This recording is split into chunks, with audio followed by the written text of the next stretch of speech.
Night Recipes 1671 წელს საფრანგეთის ყურადღება ერთმა გუბერნიამ მიიქცია, რომელშიც ერთ-ერთ მიყრუებულ სოფელში ერთი დედაბერი ცხოვრობდა, რომელსაც სამი ვაჟი ჰყავდა. შავი ჭირის დროს, როდესაც შავი ჭირი ეპიდემიად გამოაცხადეს, ეს სამი ვაჟი პირსისხლიან ჩახოცა თავისივე საწოლებში შუაღამისას. შემდეგ მთელი სოფელი აჯანყდა და ეს ქალი გააძევეს სოფლიდან.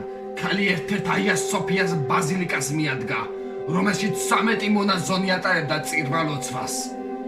13 მონაზონმა არ მიიღო ეს ქალი, რადგან მიიჩნევდნენ, რომ შავი ჭირი სწორედ მის გამო იყო გავრცელებული და მის ეკლესიის კედლებში და შეიტანდა შავ ჭირს.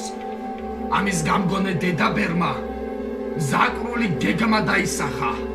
გადაწყვიტა, რომ შუაღამისას სასტიკად უნდა დაეხოცა ეს მონაზვნები და აასრულა კიდეც როგორც მას შემდეგ, რაც სასტიკად გამოჭრა კელით 13 მონაზონს, ეკლესიის გარშემო მიმოფანტა და ელოდებოდა, როდის დაიცლებოდნენ სისხლისგან.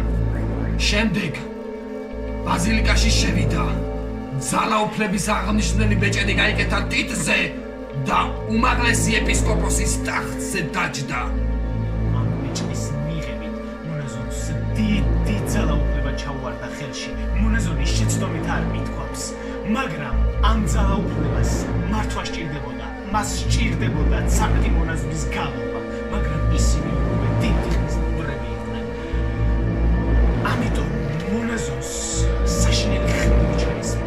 ღამ-ღამობით, როცა მზე ჩაისვენებოდა მთებში, მის გარშემო საშინელი ხმები იყრებდნენ თავს. მონაზონი ნელ-ნელა ჭკუიდან გადადიოდა და არა მარტო მონაზონი, მის გარშემო 200 მეტრში ახლოს ყოფილი სოფლები ვეღარ უძლებდნენ ღამ-ღამობით საშინელი კიბის ხმას. ისინი ნელ-ნელა გადადიოდნენ ჭკუიდან. ამ ყველაფერს ვეღარც მონაზონი უძლებდა და ნელ-ნელა მას დაიწყო ხილები აპოკალიფსის შესახებ და სიკვდილამდე ერთი დღით ადრე მან 4 აპოკალიფსის ნიშანი ტაძრის 4 კედელზე გამოსახა. და შემდეგ საკუთარი ეკლესია თავისივე ხელებით დაწვა. როცა ეკლესია ნელ-ნელა იწვოდა და ცეცხლიც უკვე მილეული იყო, მონაზონმა ტანსაცმელი გაიხადა და ცეცხლში შიშველი შევიდა.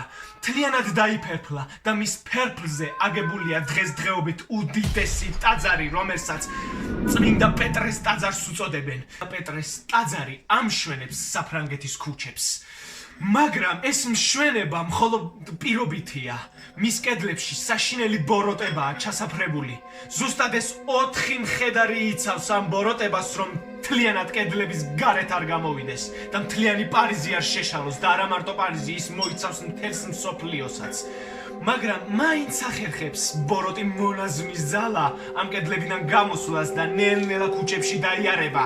ქუჩებში მოარულს, შემომხედრ სახლში შედის საშინელ ქაოსს, საშინელ უბედურებებს, ტანჯვას, ტკივილს მოიტანს, ყველა სიკვდილს და ნელ-ნელა ისევ ტაძრის ადგილას ბრუნდება.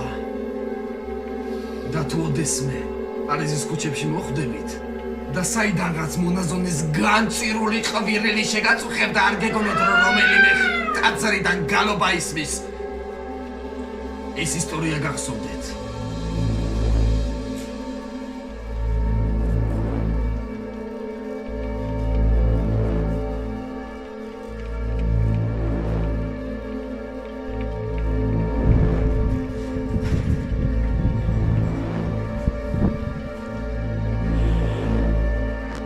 საშინელებათა ისტორია არ ვიცი, რა საშინელებათა სული დგას.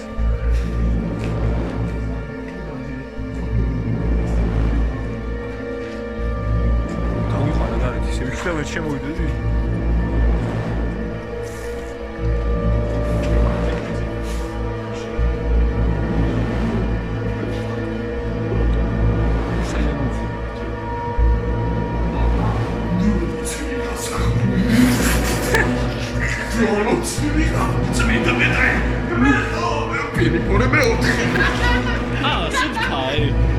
ძალიან, რა, მაშინ მოკიდე ხარ, ვადი.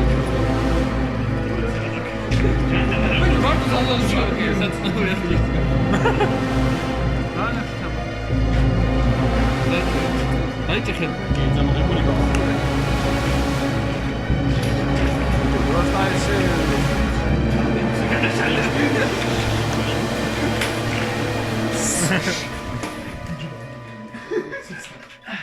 Oh God.